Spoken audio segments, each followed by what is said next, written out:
poderosa, para que o nome dele fosse glorificado. Se você achou Êxodo 8, diga amém. Feche os seus olhos, coloque a mão sobre a palavra, ore comigo. Maravilhoso Deus, estamos na sua casa, agradecidos por tudo aquilo que já vimos até agora, mas neste momento nós vamos ler a tua palavra, e nós queremos que o Senhor nos ensine através dela. Nós vamos ler, na verdade, 4 conselhos que o inimigo tem para nós nos dias atuais. Mas humildemente nós te pedimos, Senhor, não permita que aceitemos as reivindicações do inimigo, muito pelo contrário, coloque em nosso coração fazer somente a tua vontade. Essa é a bênção que te pedimos em nome de Jesus. Amém. Vamos lá então, primeiro texto, Êxodo capítulo 7, 8.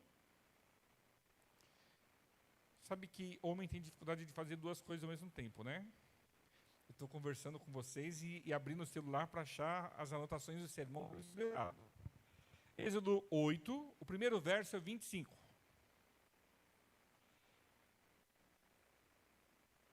Chamou o faraó a Moisés e a Arão e disse: Ide e ofereceis sacrifícios ao vosso Deus aonde, queridos? Então, o primeiro conselho do inimigo: vocês querem tanto ir sacrificar ao Deus de vocês? Podem ir. Só que vocês podem ir aonde? Nesta terra. Ah, queridos, isso acontece o tempo todo. Quando as pessoas começam a conhecer a Jesus e começam a querer se entregar a Ele, às vezes o inimigo diz assim: olha, você até pode dizer que você vai servir a Jesus, mas serve aqui mesmo, serve do jeito que está, sem grandes mudanças, sem uma decisão muito significativa, sem que você dê um passo de fé, sem muita coragem. Um exemplo, as pessoas que às vezes ficam na igreja, rondando a igreja, e passam muito tempo sem se batizar. Elas estão servindo a Deus, mas elas não deram um passo de coragem para que elas de fato se entregassem de forma completa. Um outro exemplo, a pessoa vem para a igreja, mas ela diz assim: eu vou me batizar, vou, mas eu não vou me envolver muito, eu tenho medo de ficar fanático, eu tenho medo de ficar maluco. E tem que ter medo de ficar maluco mesmo, eu também tenho medo de ficar doido. Mas a gente tem que entender, irmãos, que ficar doido nunca vai ser fazer a vontade de Deus. Isso não é loucura, se bem que a Bíblia diz, né? Vocês estão ouvindo os barulhos estranhos? É o microfone? Será que eu estou muito para cá? Será que é por isso? Ou será que é algum outro motivo?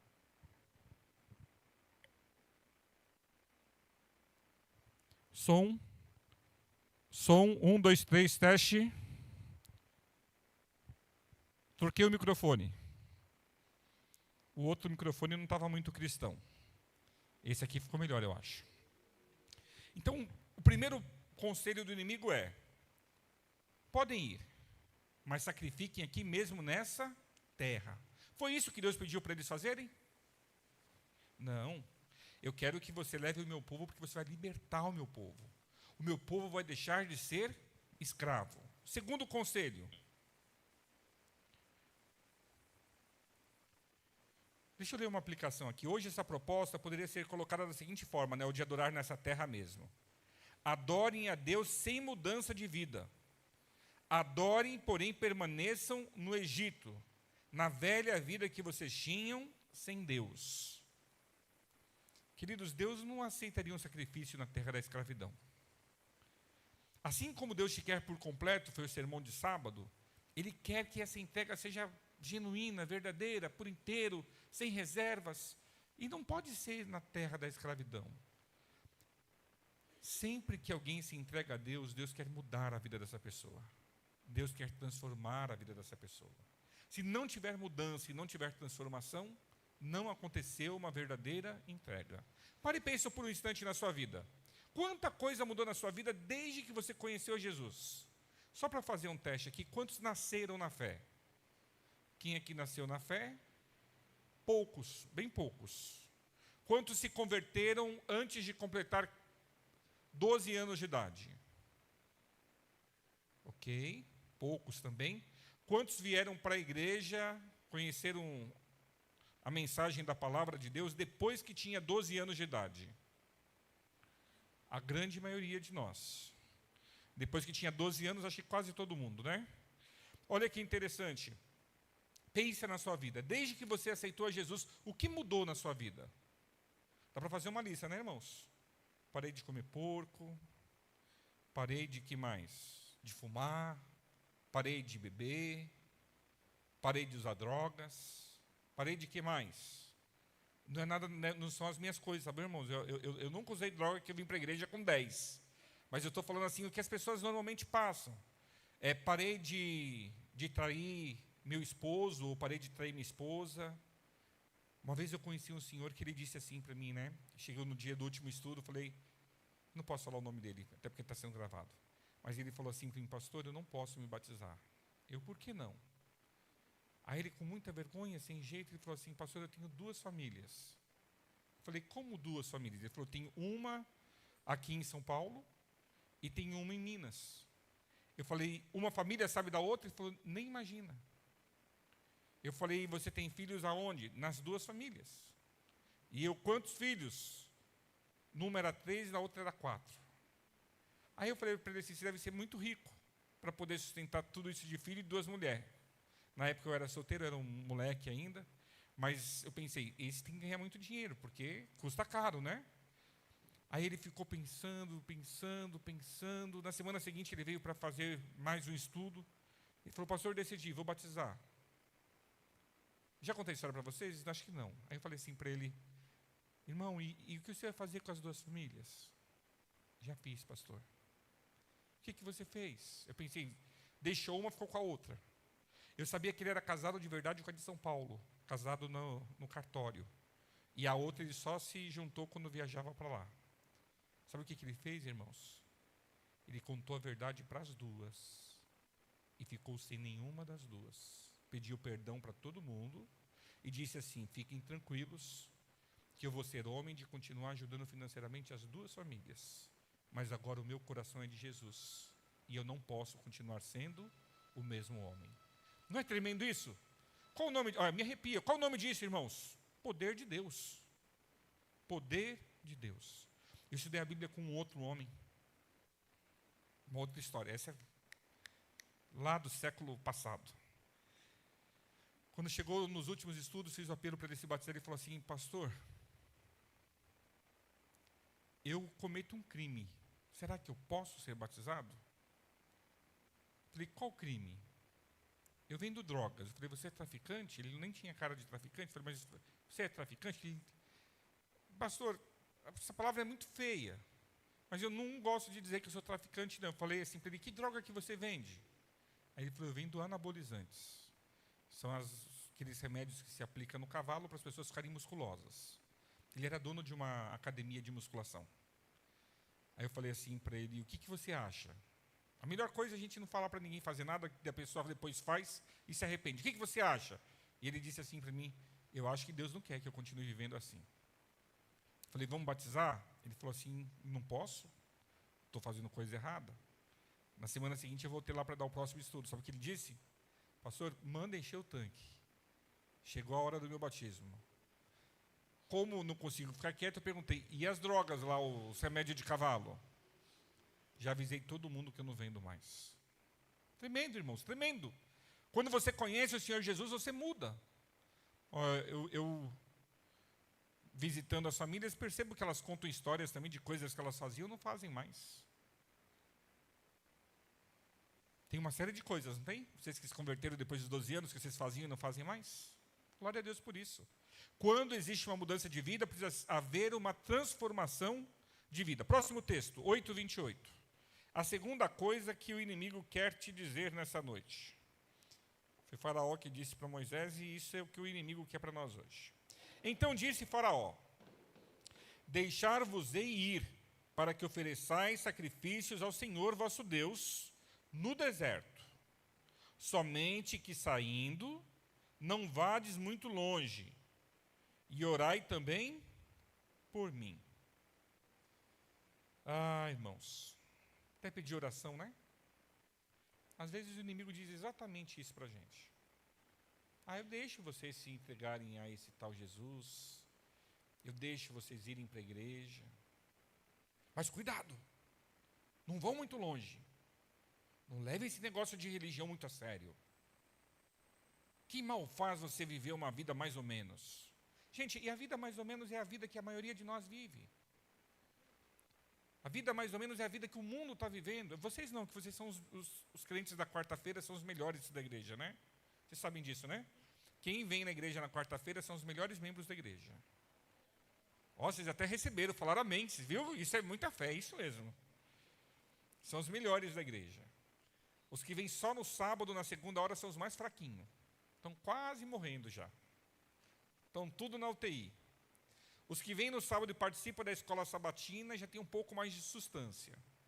Agora, você quer achar um crente bom, ele vem no sábado na escola sabatina, vem no sábado no culto, ele vem no JA quando tem, e o que teve o último foi muito bom, ele vem também no culto de domingo, e ele volta na quarta-feira. Esse é o crente que a gente brinca, que é o crente tinindo. Já viram essa palavra, tinindo? O crente que vem em todos esses cultos é o crente que está tinindo. Vamos ser crente tinindo, né, irmãos?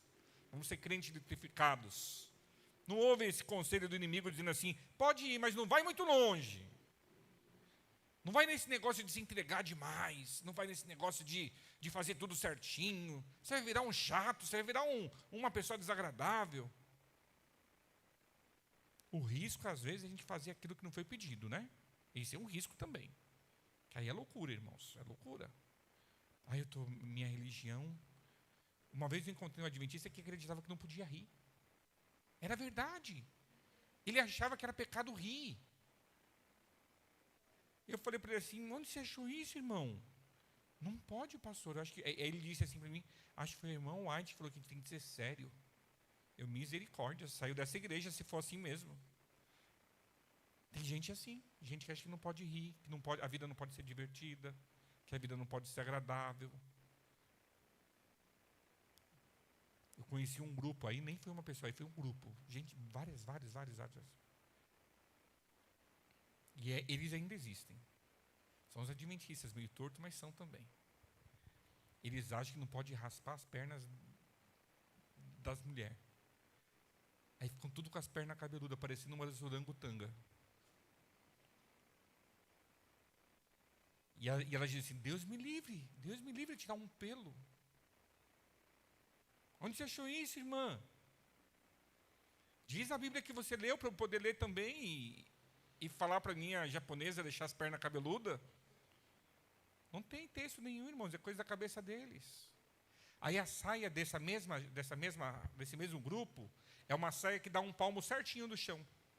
A saia, quando dá um palmo certinho do chão, ela não é nem uma saia que vai até os pés e nem é uma saia que cobre o joelho. É uma saia assim. Não tem muito o que falar, né? É um trem feio. Ó, filho de mineiro já falando trem. É um trem feio. A saia que não vai nem no... Porque a saia longa, ela cobre o ossinho do pé, não é isso? E a saia curta, ela cobre o joelho. É isso? São duas saias boas. Esses não, tinha que ser um palmo do chão. Uma gente doida. Aí eles também não usavam shampoo, porque era pecado. Não usavam sabonete, porque era pecado. E não usavam pasta de dente. Sabe o que eles usavam na pasta de dente deles? Carvão. De fazer churrasco. Aí eu dizia assim para eles, eu tenho um uso bem melhor para o carvão do que o de vocês, mas não vou contar para vocês qual é. É muita loucura, não é? Passou, foi além. Desnecessariamente. Deus nunca pediu algumas coisas para alguns de nós que nós fazemos. Deus, Ele te criou para ser feliz, Deus te criou para ser abençoado, Deus te criou para ser leve, Deus te criou para você conhecer a palavra e viver em conformidade com ela, nem mais, nem menos. Pode servir o seu Deus, mas não vai muito longe. Muitos de nós ficamos assim com esse tipo de servir a Deus. Nós não vamos muito longe. Temos medo de que a nossa entrega não seja de verdade. Quem aceita Jesus, queridos, mas não rompe com as velhas... Quem aceita Jesus, mas não rompe com as velhas amizades, ou com as antigas influências, ou com os antigos costumes, terá dificuldade em continuar caminhando com Cristo. Não faz muito tempo eu batizei alguém, acho que essa que eu já contei para vocês. Ele disse assim para mim, depois do batismo, alguns dias depois do batismo, pastor, agora que eu sou batizado, eu tenho que andar mais. Achei aquilo tão estranho, perguntei, por que você anda mais? Então, eu volto para casa de ônibus. E eu descia no ponto bem pertinho da minha casa.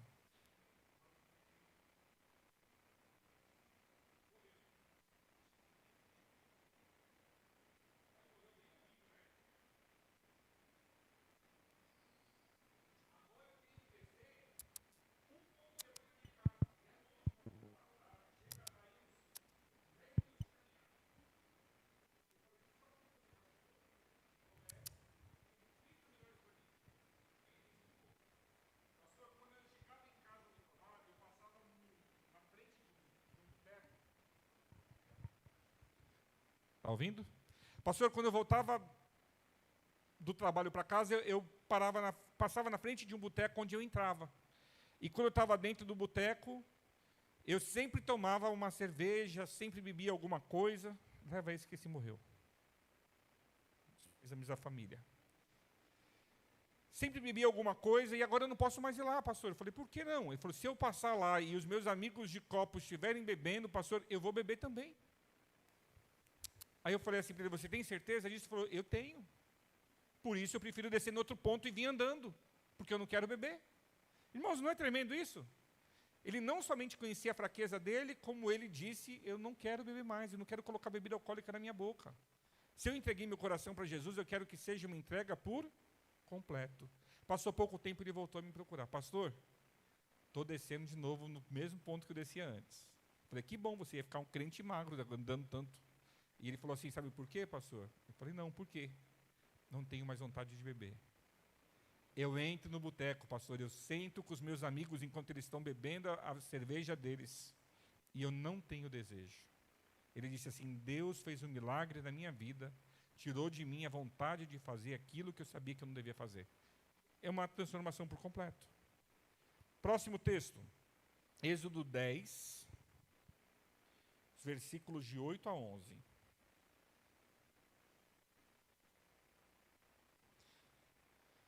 Sabe, irmãos, às vezes a gente precisa fazer alguns sacrifícios, viu?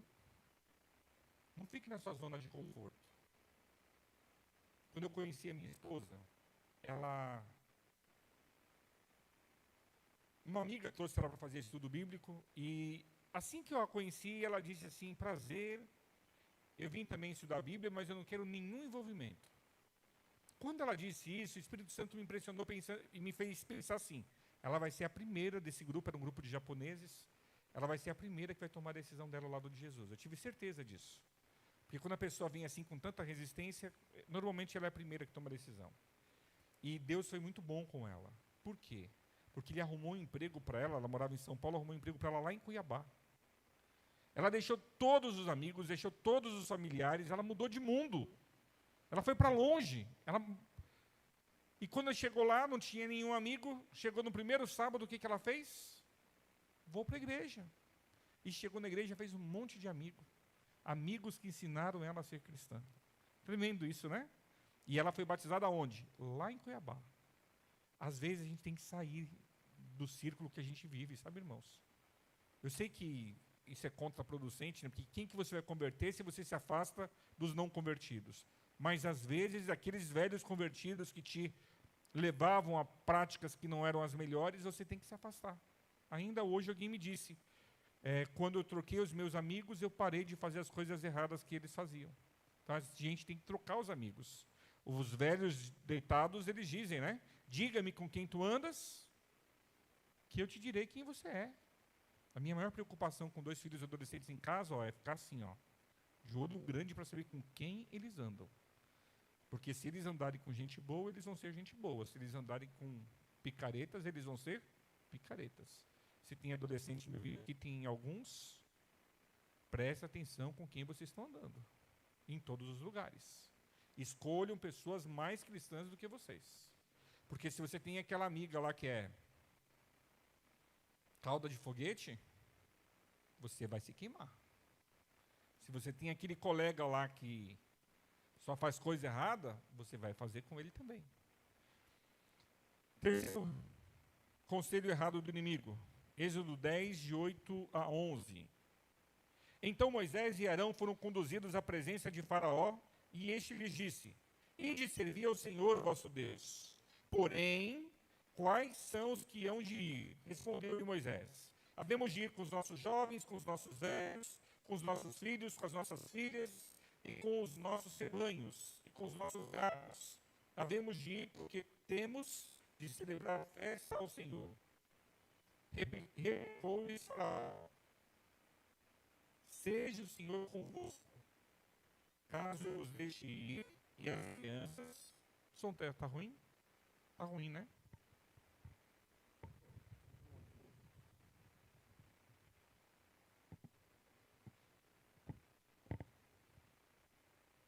Agora melhorou. Eu estou lendo o verso 10. Replicou-lhes Faraó: seja o Senhor convosco, caso eu vos deixe ir e as crianças, vede, pois, tendes conosco más intenções. Não há de ser assim. Ide somente vós, os homens, e servir ao Senhor. Por isso é que pedistes, e os expulsaram da presença de Faraó.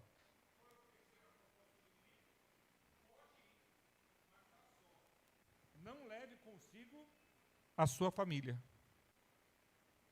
Não é uma proposta corriqueira que acontece o tempo todo? Irmãos, a gente tem que matar e morrer por nossa família. A gente tem que matar e morrer por nossos filhos. Nós precisamos entender que a salvação ela é individual, mas no que depender de nós, nós temos que colocar todo mundo junto conosco nesse mesmo barco da salvação. Nós temos que trabalhar pelos nossos filhos, nós temos que trabalhar pelos nossos pais, nós temos que trabalhar pelos nossos parentes. São lugares em que somente nós conseguiremos entrar e pregar a palavra de Jesus. Nós precisamos ser pessoas atentas, cuidadosas. Não aceite a salvação ser só para você. Se o inimigo te disser, seja cristão, mas seja sozinho, não é suficiente. Coloque a sua família toda para servir com você. E você vai ver a bênção que o Senhor terá para você. De acordo com essa proposta, eles deveriam ir, mas deixar para trás as famílias. O inimigo sempre odiou as famílias. O inimigo tem planos para destruir as famílias, mas que não sejam as nossas. Que as nossas famílias possam estar nas mãos do nosso Deus. A quarta e a última proposta que o inimigo faz está no verso 24, 10, 24. Então Faraó chamou a Moisés e lhe disse: ide servir ao Senhor. Fiquem somente os vossos rebanhos e o vosso gado, e as vossas crianças também irão convosco. Irmãos, qual que é o contexto? Eu não estou lendo a Bíblia toda aqui, eu estou só contando as sugestões do inimigo. Qual é o contexto disso aqui? São as pragas. As pragas iam caindo, as coisas iam morrendo, a desgraça chegava e o faraó mudava de ideia, e cada vez o faraó abria um pouquinho mais, e por último ele fala assim: pode ir, vai para onde vocês quiserem. Leva com vocês os meninos, os velhos, leva todo mundo, vai todo mundo, mas vai rápido. Só que deixem aqui o quê? Os vossos recursos, deixem aqui o dinheiro de vocês, deixem aqui a riqueza de vocês. Podem ir, mas não levem nada consigo. Ah, irmãos, esse conselho inimigo dá para nós ainda hoje, sabiam? Pode servir a Deus. Pode até levar a família junto. Mas não permitam que os bolsos de vocês sirvam a Deus. Como que eles serviriam a Deus se eles não conseguiriam construir um santuário? Como que eles serviriam a Deus se eles não teriam animais para sacrificar?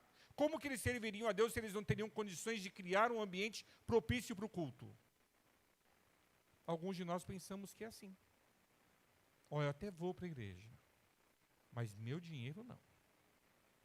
O meu dinheiro não serve para eu ajudar a igreja. Eu não posso usar o meu dinheiro para abençoar a igreja, para ela pagar a conta de água, a conta de luz. Eu não posso abençoar a igreja para ela reformar os bancos. Eu não posso ajudar a igreja para ela trocar o piso. Eu não posso abençoar a igreja para ela pagar a internet.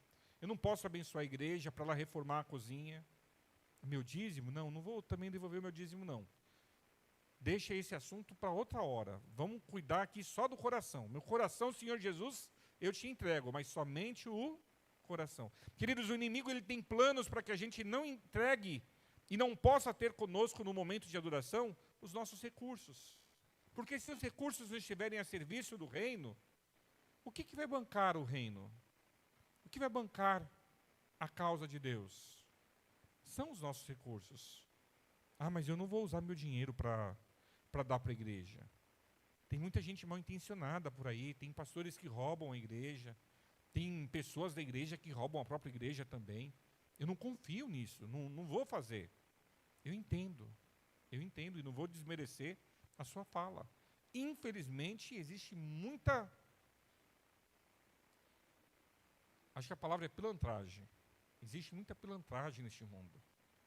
Tem igrejas aí que vendem meia, um pé só, R$100. Tem igreja que vende feijão para curar Covid. Lembram disso?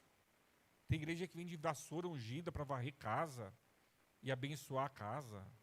Gente, é tanto absurdo. Sabe, é tanto absurdo que às vezes, quando me perguntam profissão, eu digo pastor, mas às vezes eu digo receoso, pensando, o que essa pessoa vai pensar quando souber que eu sou pastor? De certo vai pensar que eu vendo feijão, de certo vai pensar que eu vendo vassoura, óleo ungido, água ungida, não é? As pessoas pensam. Mas, irmãos queridos, a igreja adventista, graças a Deus, é uma igreja séria. Essa igreja, ela não se desvia. Não acontece nessa igreja o mesmo que acontece em outros lugares. É uma igreja responsável, é uma igreja honesta, é uma igreja correta, é uma igreja abençoada. Se você está aqui, não sei há quanto tempo, e está servindo a Deus de forma completa, inclusive com seus recursos, Deus seja louvado por isso. Mas se você está aqui, está adorando, mas entendeu que não deve levar consigo os seus recursos, porque o inimigo sugeriu isso para você, eu peço ao Senhor nessa noite que a sugestão do inimigo caia por terra e você possa viver uma vida de completa obediência ao teu Deus. Você possa viver uma vida de completa entrega, que você se entregue de corpo, alma, mente, recursos, dons, talentos, família, tudo o que você tem, tudo o que você possui, que na verdade nós já falamos aqui na semana, que infelizmente você não possui nada, e você não tem nada, porque tudo pertence ao Senhor. Que Deus te abençoe e me abençoe também, que nós possamos adorá-lo em espírito e em verdade, por completo, sem reservas, de todo o nosso coração e de todo o nosso entendimento. Nós vamos ouvir uma mensagem musical agora. Ao ouvir essa música, eu quero que você se pergunte, será que algum dos conselhos do inimigo eu estou ouvindo? Será que tem algo que não está adorando junto comigo? Será que é minha família? Será que eu não aceitei ir longe para ser transformado? Será que eu permaneço no Egito, embora servindo a Deus? Que Deus nos abençoe e nós possamos ter essa sabedoria vinda dos céus.